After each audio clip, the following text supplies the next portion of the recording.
Bonjour à tous, bonjour à toutes, ou bonsoir.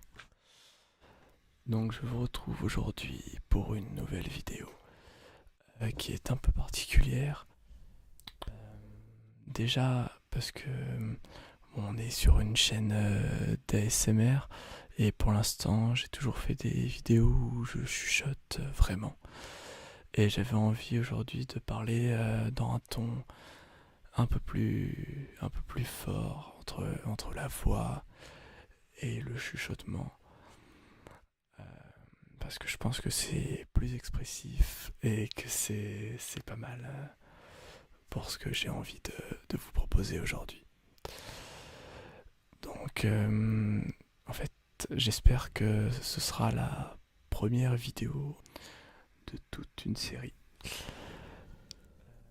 puisque j'aimerais vous proposer des lectures extraites d'auteurs de poésie que j'aime bien. Et je pense que la lecture de poésie, c'est vraiment un truc pas mal pour la relaxation. Et en tout cas, j'y suis assez sensible et j'espère que vous pouvez l'être aussi. Et finalement, peu importe que vous soyez un grand lecteur ou pas, ou bien vous allez retrouver des choses que vous connaissez et c'est toujours agréable, ou bien ça peut justement vous faire découvrir des textes. Donc ce serait vrai, ça me ferait vraiment plaisir que ce soit le cas pour certains d'entre vous. Et quoi qu'il en soit, j'espère que ça va vous détendre. Alors pour commencer, j'ai choisi aujourd'hui de vous lire des poèmes de Baudelaire. Alors j'ai vu pas mal de vidéos de lecture de poèmes de Baudelaire.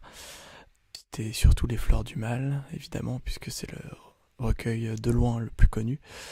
Et du coup, pour changer un peu, j'ai voulu vous proposer des lectures d'un autre recueil que j'aime au moins autant. C'est son deuxième le plus connu. Il s'appelle Le spleen de Paris. Petits poèmes en prose.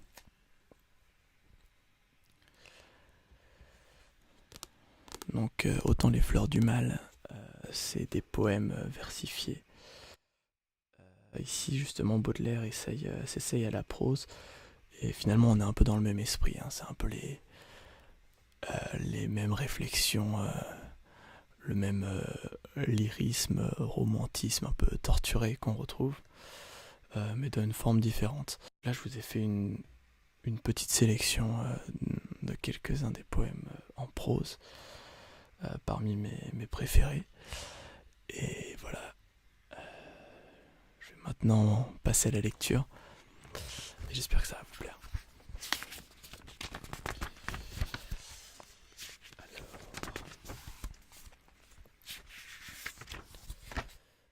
À 1 heure du matin. Enfin, seul.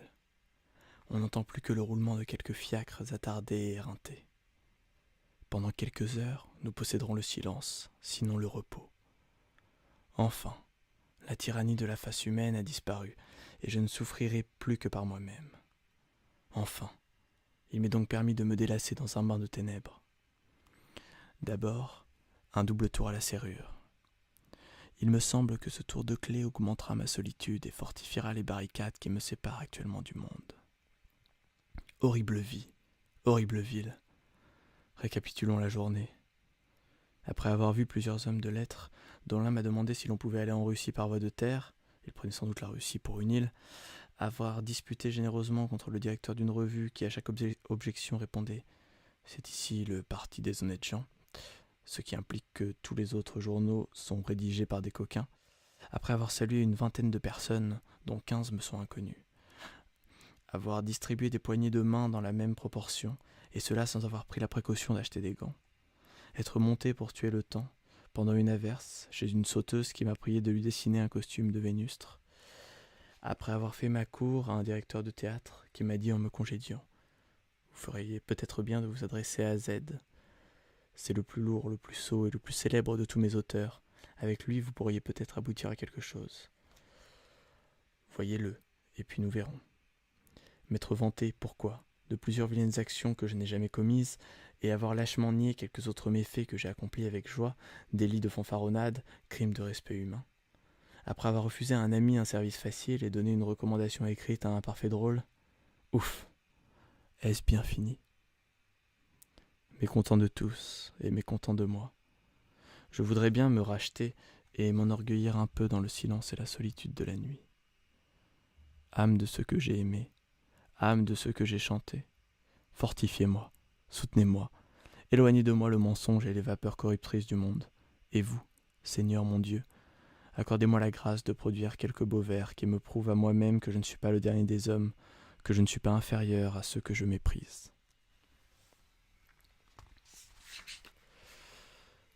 Ce que j'aime bien dans ce poème et que je trouve qui est très adapté à cette chaîne ASMR, c'est que finalement il résume un peu ce qu'on vient tous chercher dans les vidéos ASMR, c'est-à-dire un moment de détente hors du monde. On repense un peu à notre journée et puis ensuite on l'évacue et on se crée voilà, notre petit univers. Donc pour Baudelaire, c'est la poésie. Après, chacun trouve le sien et je pense qu'on le trouve tous un peu quand on vient chercher ces vidéos comme ça. Alors,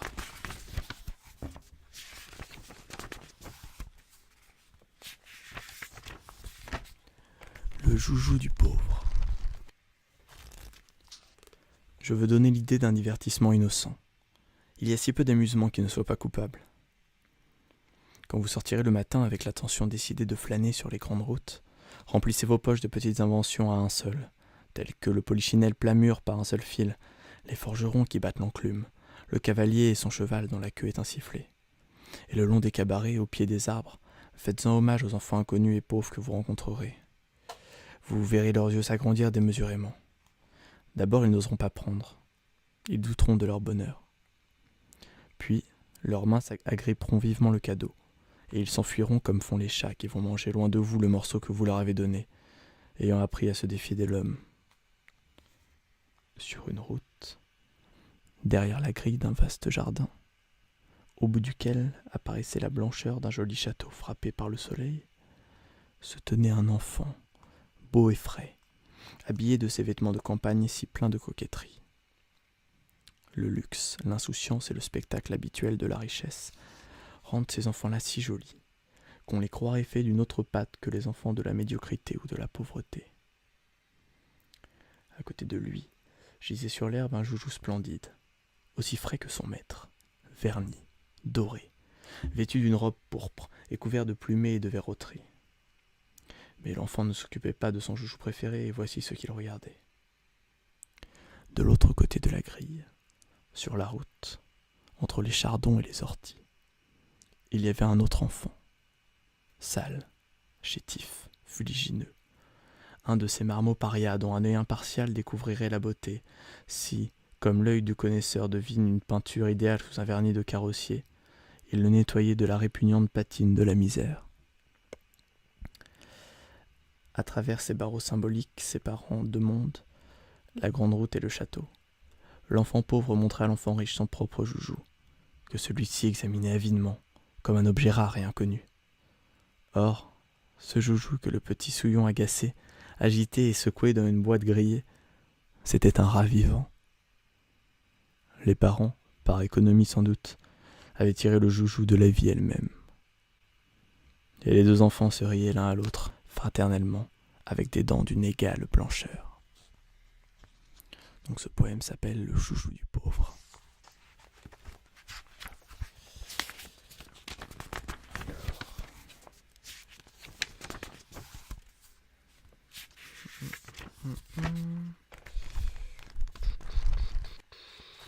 Ah, celui-ci c'est un des plus célèbres. Il s'appelle Enivrez-vous. Il faut être toujours ivre. Tout est là. C'est l'unique question. Pour ne pas sentir l'horrible fardeau du temps qui brise vos épaules et vous penche vers la terre, il faut vous enivrer sans trêve. Mais de quoi? De vin, de poésie ou de vertu, à votre guise. Mais enivrez-vous. Et si quelquefois, sur les marches d'un palais, sur l'herbe verte d'un fossé, Dans la solitude morne de votre chambre, vous vous réveillez, l'ivresse déjà diminuée ou disparue. Demandez au vent, à la vague, à l'étoile, à l'oiseau, à l'horloge, à tout ce qui fuit, à tout ce qui gémit, à tout ce qui roule, à tout ce qui chante, à tout ce qui parle. Demandez quelle heure il est. Et le vent, la vague, l'étoile, l'oiseau, l'horloge vous répondront. Il est l'heure de s'enivrer. Pour n'être pas les esclaves martyrisés du temps, enivrez-vous. Enivrez-vous sans cesse, de vin, de poésie ou de vertu, à votre guise.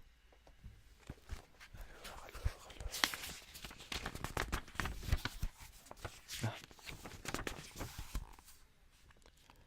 Les fenêtres. Celui qui regarde du dehors à travers une fenêtre ouverte ne voit jamais autant de choses que celui qui regarde une fenêtre fermée. Il n'est pas d'objet plus profond, plus mystérieux, plus fécond, plus ténébreux, plus éblouissant qu'une fenêtre éclairée d'une chandelle. Ce qu'on peut voir au soleil est toujours moins intéressant que ce qui se passe derrière une vitre. Dans ce trou noir ou lumineux vit la vie, rêve la vie, souffre la vie. Par-delà des vagues de toit, j'aperçois une femme mûre, ridée déjà, pauvre, toujours penchée sur quelque chose et qui ne sort jamais. Avec son visage, avec son vêtement, avec son geste, avec presque rien, j'ai refait l'histoire de cette femme, ou plutôt sa légende, et quelquefois je me la raconte à moi-même en pleurant. Si c'eût été un pauvre vieil homme, j'aurais refait la sienne tout aussi aisément. Et je me couche, fier d'avoir vécu et souffert dans d'autres que moi-même. Peut-être me direz-vous, es-tu sûr que cette légende soit la vraie ? Qu'importe ce que peut être la réalité placée hors de moi, si elle m'a aidé à vivre, à sentir que je suis, et ce que je suis. Voilà pour les fenêtres.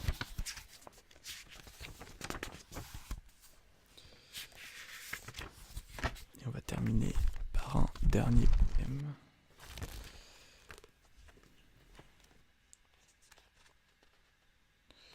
Qui s'appelle Anywhere Out of the World. Le titre est en anglais. Alors attendez, faut que je le retrouve. Voilà.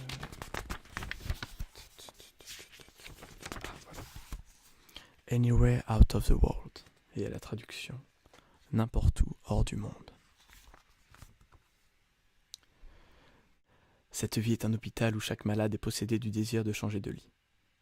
Celui-ci voudrait souffrir en face du poêle, et celui-là croit qu'il guérirait à côté de la fenêtre. Il me semble que je serai toujours bien là où je ne suis pas, et cette question de déménagement en est une que je discute sans cesse avec mon âme. Dis-moi, mon âme, pauvre âme refroidie, que penserais-tu d'habiter Lisbonne ? Il doit y faire chaud, et tu t'iras gaillarderais, comme un lézard. Cette ville est au bord de l'eau, on dit qu'elle est bâtie en marbre, et que le peuple y a une telle haine du végétal qu'il arrache tous les arbres. Voilà un paysage selon ton goût, un paysage fait avec la lumière et le minéral, et le liquide pour les réfléchir. Mon âme ne répond pas. Puisque tu aimes tant le repos, avec le spectacle du mouvement, veux-tu venir habiter la Hollande, cette terre béatifiante ? Peut-être te divertiras-tu dans cette contrée dont tu as souvent admiré l'image dans les musées. Que penserais-tu de Rotterdam, toi qui aimes les forêts de mâts et les navires amarrés au pied des maisons ? Mon âme resta muette. Batavia te sourirait peut-être davantage. Nous y trouverions d'ailleurs l'esprit de l'Europe marié à la beauté tropicale. Pas un mot. Mon âme serait-elle morte ? En es-tu donc venu à ce point d'engourdissement que tu ne te plaises que dans ton mal ? S'il en est ainsi, fuyons vers les pays qui sont les analogies de la mort. Je tiens notre affaire, pauvre âme. Nous ferons nos malles pour Tornéo. Allons plus loin encore, à l'extrême bout de la Baltique, encore plus loin de la vie, si c'est possible. Installons-nous au pôle. Là, le soleil ne frise qu'obliquement la terre, et les lentes alternatives de la lumière et de la nuit suppriment la variété et augmentent la monotonie, cette moitié du néant. Là, nous pourrons prendre de longs bains de ténèbres, cependant que, pour nous divertir, les aurores boréales nous enverront de temps en temps leurs gerbes roses, comme des reflets d'un feu d'artifice de l'enfer. Enfin, mon âme fait explosion, et sagement elle me crie. N'importe où, pourvu que ce soit hors de ce monde. C'est très gai. Finalement, je vais quand même terminer par l'épilogue du recueil qui justifie pas mal le style, le titre, pardon, qui est le spleen de Paris. Et c'est le seul poème en vers de tout le recueil. Il s'appelle simplement Épilogue. Le cœur content, je suis monté sur la montagne, d'où l'on peut contempler la ville en son ampleur. Hôpital, lupanar, purgatoire, enfer, bagne, où toute énormité fleurit comme une fleur. Tu sais bien, ô Satan, patron de ma détresse, que je n'allais pas là pour répandre un vain pleur. Mais comme un vieux paillard d'une vieille maîtresse, je voulais m'enivrer de l'énorme catin dont le charme infernal me rajeunit sans cesse. Que tu dormes encore dans les draps du matin, lourde, obscure, enrhumée, ou que tu te pavanes dans les voiles du soir, passementé d'or fin, je t'aime, ô capitale infâme. Courtisanes et bandits, tels souvent vous offrez des plaisirs que ne comprennent pas les vulgaires profanes. Courtisanes et bandits, tels souvent vous offrez des plaisirs que ne comprennent pas les vulgaires profanes. Que ne comprennent pas les vulgaires profanes. J'espère que cette lecture de Baudelaire, le spleen de Paris, vous a plu. Si c'est le cas, je referai d'autres lectures de recueils de poèmes que j'aime bien. N'hésitez pas à me suggérer quelques titres. Par contre, il faut que ce soit... j'ai pas envie d'avoir des problèmes, donc il faut que ce soit des textes qui ont plus de droits d'auteur. Donc je crois qu'il faut que l'auteur soit mort depuis 70 ans, ce qui restreint un peu le choix. Mais j'ai failli tomber. Mais il y a quand même pas mal de trucs bien. Je pense que je vais faire beaucoup de classiques. D'abord, comme des poètes que j'aime bien, comme Verlaine, comme Victor Hugo, comme Rimbaud, évidemment. Et Apollinaire. Voilà, si vous avez d'autres idées, certains trucs que vous aimeriez bien entendre, n'hésitez pas à me le dire. Voilà. Bonne nuit à tous.